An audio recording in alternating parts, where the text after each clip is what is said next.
Now I'd like to introduce Jordan Williams from the Taxpayers Union to come forward and give us an address.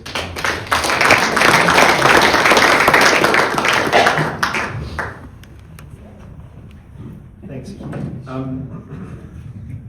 If I speak loud, do I need the microphone? No. Right, okay. Well, firstly, thank you very much for tuning out tonight in the middle of winter. Can I just first start, though, with a real bouquet, and that is to the three of you and the team at the New Plymouth Ratepayers Alliance.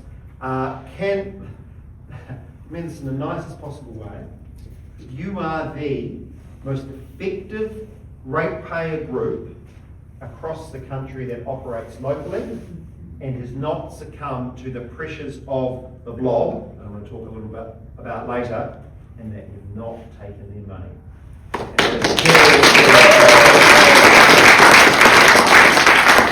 I also pay tribute to Mia Max, who is a what do we call a poacher turned gamekeeper, or has gone over to the dark side, however you like to frame it. But, and I speak this, I mean this with the greatest respect, I've been seeing a number of very good people go into local body politics. They get consumed by the blob because, and it's not any criticism, it's simply the incentives. Politicians will take the path of least resistance. And I am so old, I remember that the good mayor of Auckland just a few years ago looked like, sounded like a ratepayer hero. But what do you know, instead of that grumpy Wayne Brown turning against the blob at the council, he has now done a 180 and is taking on the good ratepayers of Auckland, for which, unfortunately, having married in Auckland, I am now one of them. So let's talk about a couple of things tonight, and I am going to keep it, I can't believe only an hour, I think that's way too long, but I'll talk as long as you like, but I'd really like to get into the Q&A because I'll be guided by you. There's a little bit going on. We're 82 days from an election. I'm full of political research at the moment and just finished another round of focus groups at work, planning our campaigns, and of course, you know, that there's a few people upset with me because I was a little bit harsh on our good friend, Mr. Luxon, last week, because I will admit, watching his colleagues shoot his arms off, I did not think that they were going to keep him to row the rest of the way to the finish line. So more than happy to talk about that. But fundamentally, my message tonight is actually this concept from the UK of the blob. It's got lots of different names: the lanyard class, the blob, the managerial class. And the reason why we need to help Max, sorry, first name, but the reason we need to help him, including holding his feet to the fire, is because actually the opponents within local government across the country is not really the elected officials. It is that the centre of power has radically shifted into the executive across the country, and a lot of the policy reforms we're going to talk about tonight, the things that the Taxpayers Union has been pushing for, is actually to strengthen the democracy side and the will of the people against the power of that blob. And I thought it was very well illustrated tonight by Sheridan when she spoke about the attitude of some elected officials who were in effect saying, "How dare you know about this document? How dare you have the proletariat have a say on these matters?" It is very much a them and us. However, in politics, and this is very much the business model of the Taxpayers Union, in politics the squeaky wheel gets the oil. And I just think it is terrific that not only that you're not just doing the legomas and the submissions and the petitions, and those all things have their place, but you're doing friggin' t-shirts. That is where that power comes from. And I say one of the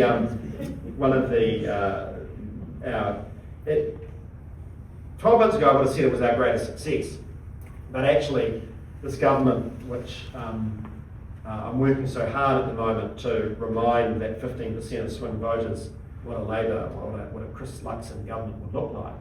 But it's difficult to defend the government as they stand. They've certainly broken my heart, and rates caps would be one. Rates caps, the germ of that idea was the Taxpayers Union. We launched it. We really had the backing from our thousands of donors who got in behind it. We got a little bit of media coverage, and then we turned up in Christchurch with a beautiful, big 18-wheeler truck with a huge cap rates. Now, it's on the cover of our annual review. If you want to take a look later at the back, and it broke down right outside the Christchurch Convention Centre where local government New Zealand is having a conference. And on one side it said cap rates now, and on the other side it had the worst 20 mayors that had put rates up that year. And I remember the Hastings mayor coming past, really swearing under her breath, and she looked up and saw that she put up rates of 18% or something. And I said, look, her problem is her photo wasn't big enough. That was the real issue on the truck. But I use that because what happened there is, and it's fair to say, we've been pretty harsh on Simon Watts in relation to his climate change matter and some of the fudging he'd done there. And he was feeling pretty bruised. Now, I will admit, running the Taxpayers Union, some cabinet ministers are pretty friendly with us. Some, curse about us. I put you that Simon Watts was in that latter one. But he came, and that's right, it was about the reason we've gone after him, that's right. He nearly introduced an accidental ute tax. And that was something that we'd fought so hard against later. That's what it was. He was very grumpy with us. But then, only a few months later, thanks to this truck, thanks to an effective campaign, thanks to having 1,000 cap rates now caps, which, by the way, the protest makes everyone look young. They're fantastic if you run a pressure group. Simon Watts stood on the back of our ute, without any sense of irony, and announced that the government would be introducing a rates cap. And when I say that, the power of organisations like the Ratepayers Alliance, it is that squeaky wheel, gets the oil, we got the issue on the agenda, and Mr. Watts saw the easy route.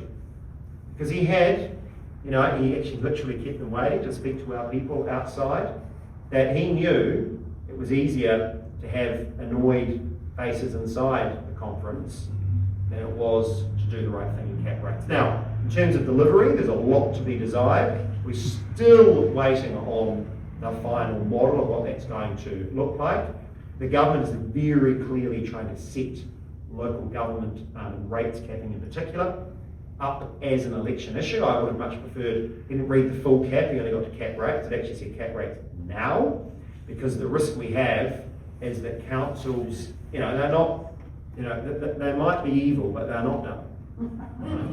They know, when you run an actual monopoly and you've got price caps coming, what are you going to do? Stick it up. Exactly. And that is exactly what we're seeing, and we're now seeing it in the context of the shadow of amalgamation, where councils are borrowing up to their back teeth because the debt is about to be socialised. And it is the totally rational thing to do. So we argue that you need to cap that rates. And if you want to ask about amalgamation, I'm more than happy to go into that.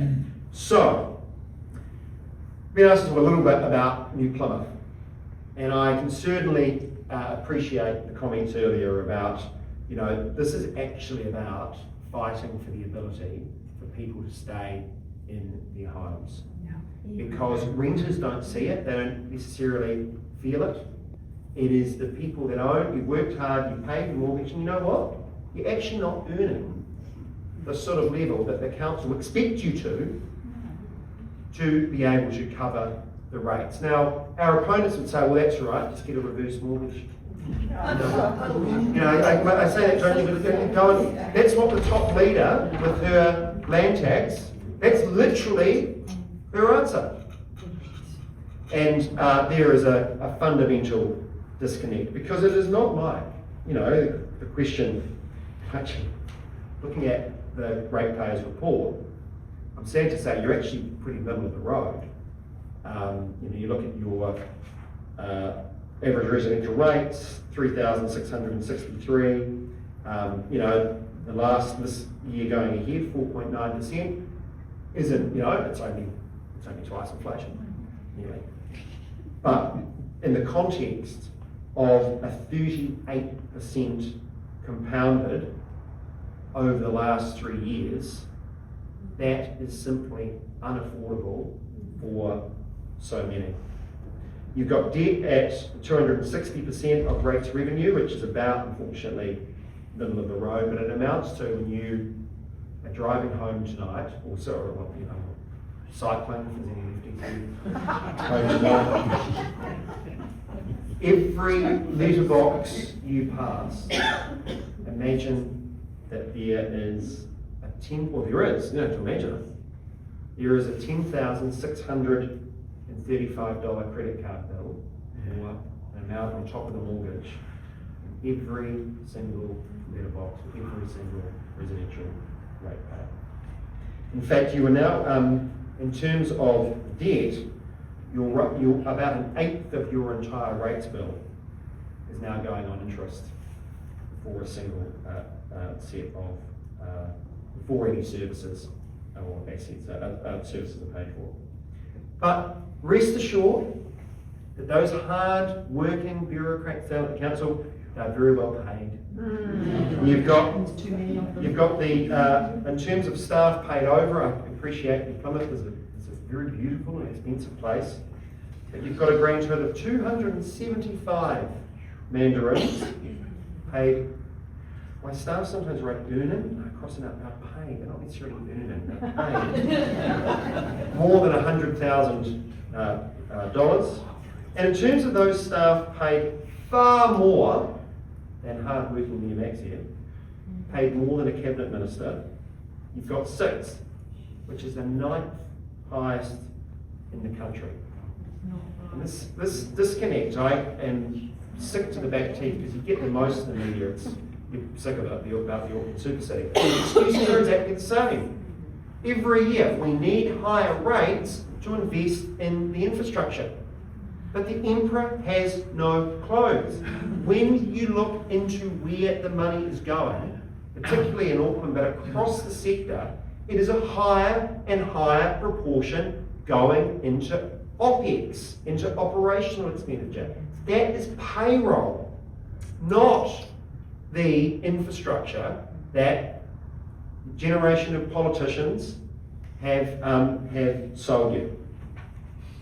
So, what are we to do about it? I can go into the if you guys want. I'm happy to answer questions about the water reforms and the way that the government scrapped through waters, put in a better economic model, but then, and this is a classic, I love Simon Watson, you're going to figure this out, that what Simon Watts argues he's done to defeat Three Waters is he doesn't require co-governance anymore in these regional water entities.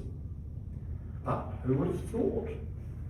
Some of these blobs are inserting the identical model of co-governance. And, call me a radical, well actually, call me someone who just wants to hold Simon Watts up to the promise that he laid at our various public meetings and that Stop Three Waters roadshow tour we did, to his own promise that it was to protect democracy. Because the thing is with democracy, whether it's national or local, that's why I don't really like an MP very much, is that, you might, Mr. Mayor, you might not get the best people. But the reason it works is you can hit the eject button and you can kick them out. And fundamentally, the problem that you've got now with these water entities is even the councillors cannot sack those directors because they've given that up. They own it in name, but not in rights. That these co-governed appointment committees, the various different names, are appointing these water directors, and it's all a little bit up in the air. But particularly in the Waikato and in Wellington, are the particularly egregious examples where it is identical to the Mahuja model that we defeated and that National promised to get rid of, except they have changed. Sorry. No, Auckland's a bit different with water care. That's what's that? It's still a We can debate that. In terms of the democracy side of things, it's not quite as bad. So, what's the Taxpayers Union to do about it? What are the proposed solutions? So, the local government file for us, for me, has been a little bit of my problem child. I'm passionate about local government, but it's always been a cost centre. In fact, I've never found a donor willing to underwrite what I consider our most philanthropic research project we do every year, which is that Ratepayers report. The council blob hate it, but some councils actually now are using it for benchmarking. We know when we run late, we start getting emails from officials across the country saying, when are you doing your local league tables? It's got plenty of problems. Because the councils, and we'll give you a couple of examples. The way, under the accounting standards, there's lots of different options, for example, the approach you take to asset valuation. There's lots of different approaches council take to the way they show their accounts. So some councils show them as totally legitimate under accounting standards, but changes depending on the council. You might read some income statements of financial performance, where they will categorise it by the type of expense. That's legitimate, so it might be, staff, travel, whatever. Some councils do it by what activity it relates to. So it could be community services, or it could be, regional facilities, or community services and things like that.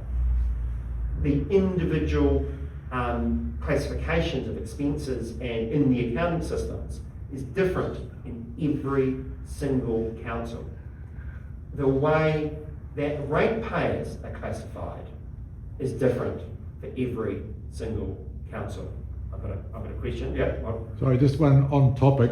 Yep. A couple of years ago, there was something about standardising their reporting. So, is there been any movement on that? I think it was. Yes, this is where I'm going. Oh, So okay. my point is, first point is, it is almost designed to be really hard to compare apples and apples. And also some of it just is historic. Some of the old land offices, when it was being divvied up, would treat a farm and a farm cottage as one rating unit, one property unit. Others, and it wasn't even to do with the council, it was the way the local land office worked.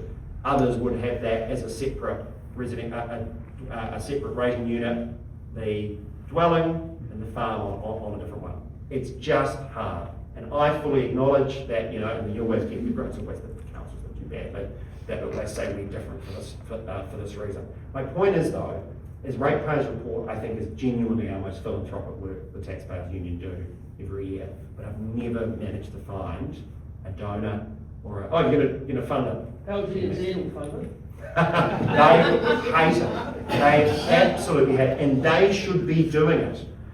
Now, one of the things we lobbied successfully, the former Minister of Local Government, one Simeon Brown, that we are getting huge progress on until it changed minister and it's all been going up, is actually exactly that. There's a common accounting policy for perhaps one, perhaps two, you had for the mixture of the big councils and the little, for very simple things, the asset valuation, the coding within the accounting systems. Look, it's not super sexy, but it would make a huge difference for your councillors just trying to get a benchmark and understand, well, how's Napier comparing to Hastings?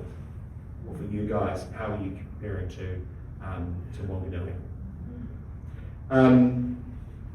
The other big thing that we've been doing in this area, and again, it's wonky, but it's something I've been personally fighting for the 12 years I've been in this job, and that is councillors' rights to access information.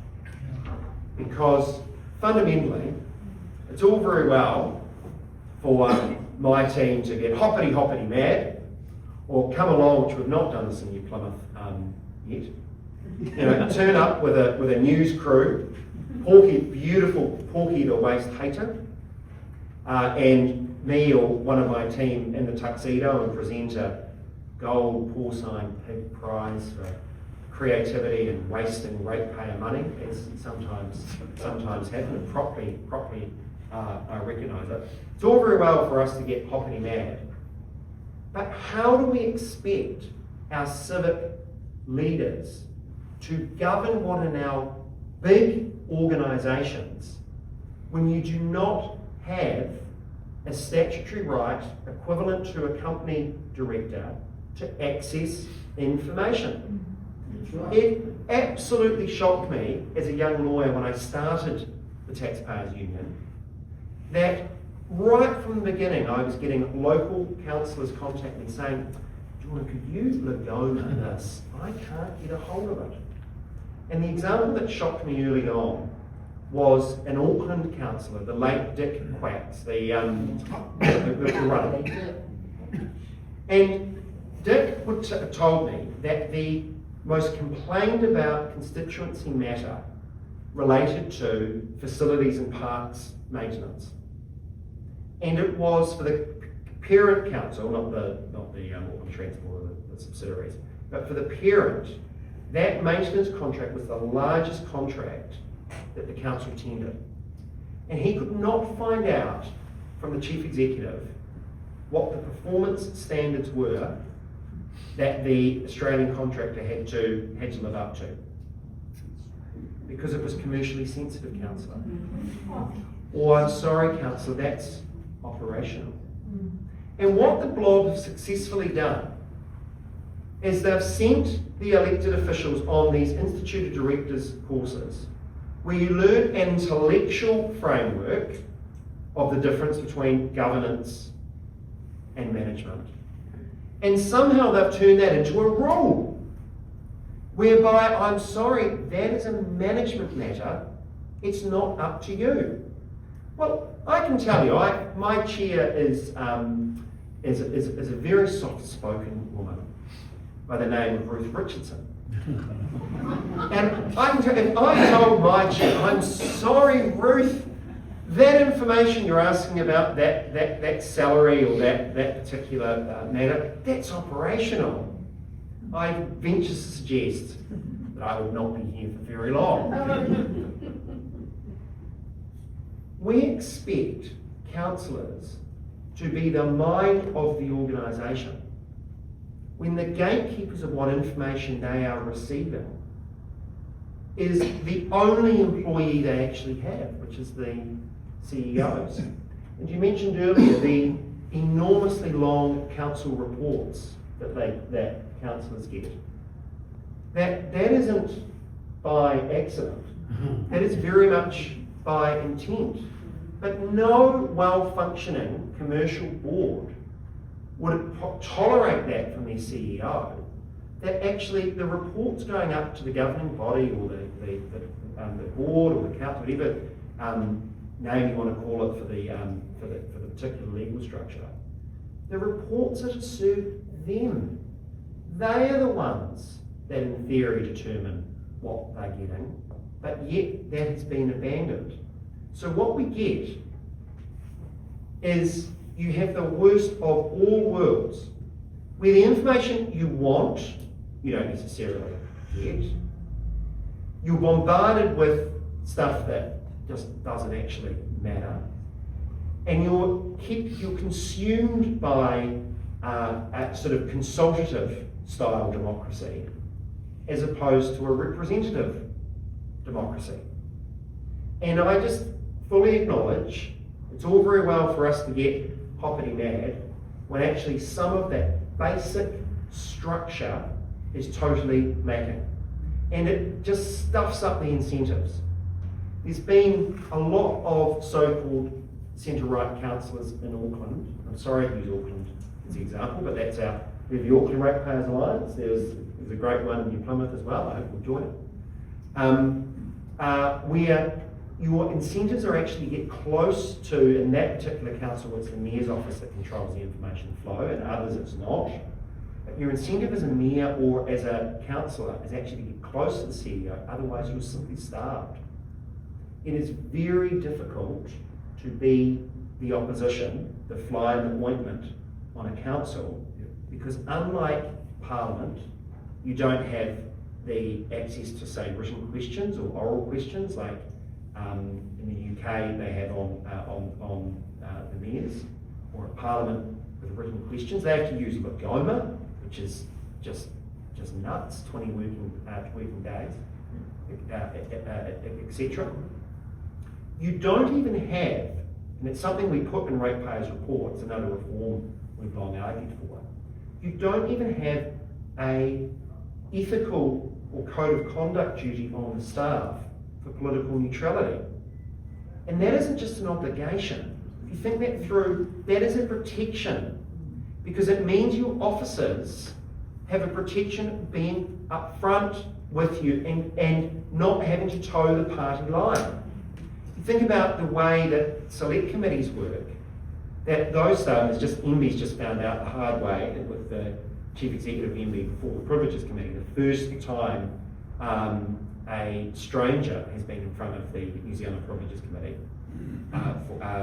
for a potential breach, is that duty of political neutrality provides the protection for when the second tier staff is being asked a difficult question from an opposition MP to give an honest answer.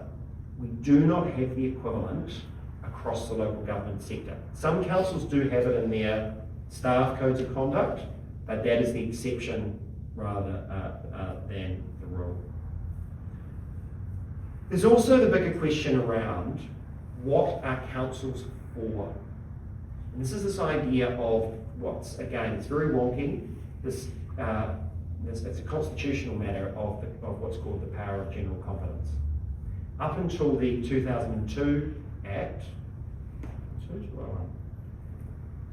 councils could only, everything they did, every dollar they spent had to link back to one of these statutory functions, something that they were responsible for. It wasn't until third reading in Parliament of that bill that it was even commented on how radical it was to change that default so that councillors had the power to do anything they liked. And I think that the question, given that it's now been a generation since the early 90s where council rates, the costs of council have gone up at twice the level of inflation.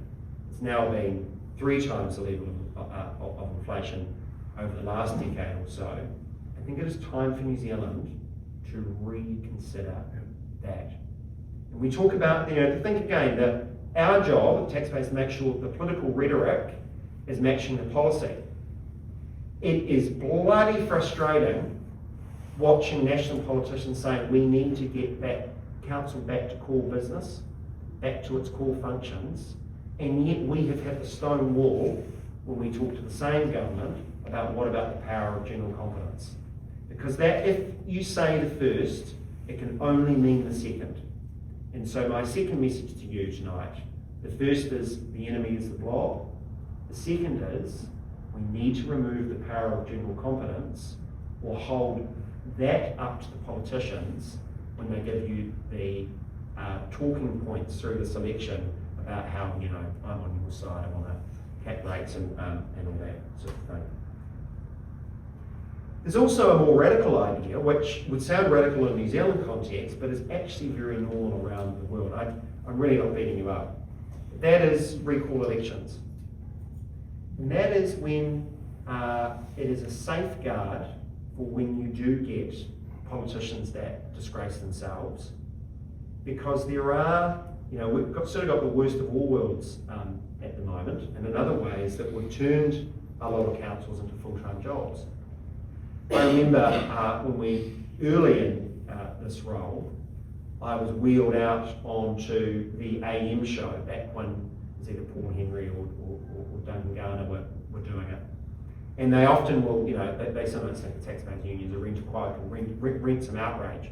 And it was because this big story had broken that Hutt City Council was buying roast dinners for their classic taxpayers union story, one of those real, small emotional ones, but for councillors every week, and that this catering was costing the earth. And I went on there and actually I said, look, I get this looks bad, and we often have talked about catering, including at councils. But this particular council was one of the best at the time. It was under when Ray Wallace was in charge. This is one of the best performing councils, and part of the reason for that is it still had real professionals on that council.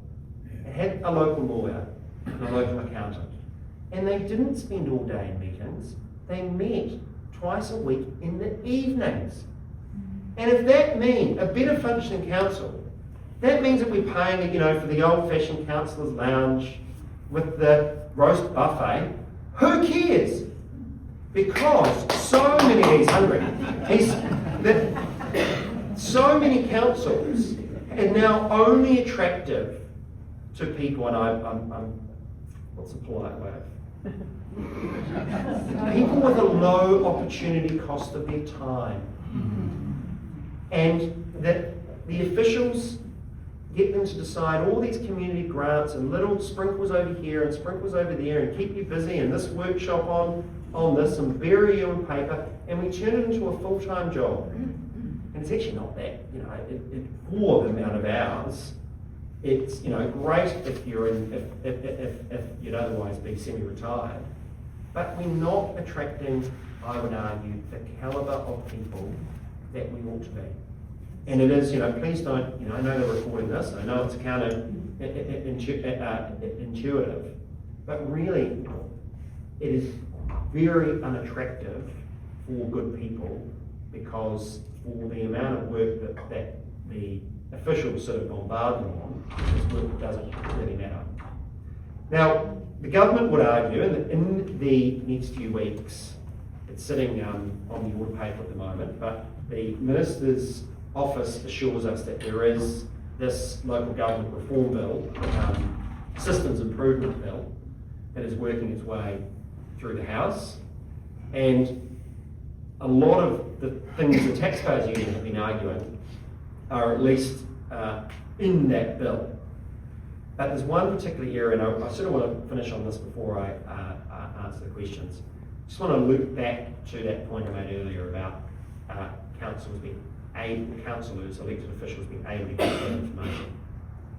Because it's got some real flaws in it. Despite having provided the wording of what the common law is, and the common law actually, the courts have done a very good job to get it almost to where a company director is in terms of rights to access information, and it being an individual right.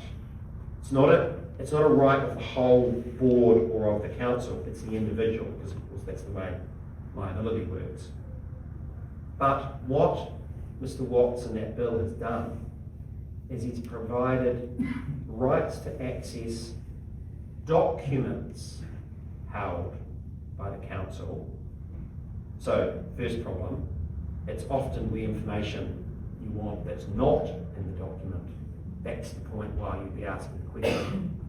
Where the CEO determines it's reasonably necessary in order for you to carry out your function as a councillor. So the very person, your only employee in theory, the very person that you sometimes want to, test their judgment,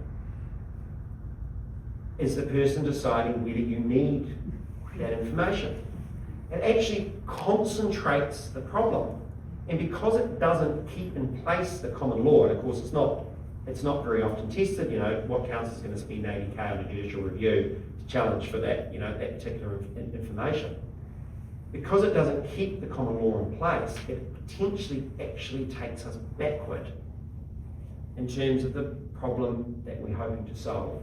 Now, I've written to every mayor in the country saying, hey, look, I know guys don't like it when we turn up and talk you to waste hater and the tuxedo and the big gold pig award for wasting money, but on this one we are on your side. And the real challenge over the next few weeks is that bill is going to likely go through, and we've got to make sure it's a good one. Because rushed laws, because it didn't need to be rushed, but it is now because it's been left to the last minute. I venture to suggest over the next few weeks that politics in local government is going to happen pretty quickly. There is that bill. The government is looking pretty determined to announce the model of rates capping that Cam Baggery, Malcolm Alexander, who used to run NZ, have been working on. That report's been done for many months. The government's clearly sitting on it, trying to turn that into an election issue. I see that local government New Zealand have pushed back their conference a little. They are setting it up to beat up the government only a month before the election. I venture to suggest it's going to be fun times in this local government file, and I just want to wish the new Plymouth Ratepayers Alliance the best of luck coming along with the ride and holding their feet to the flame. With that, I'll take any questions.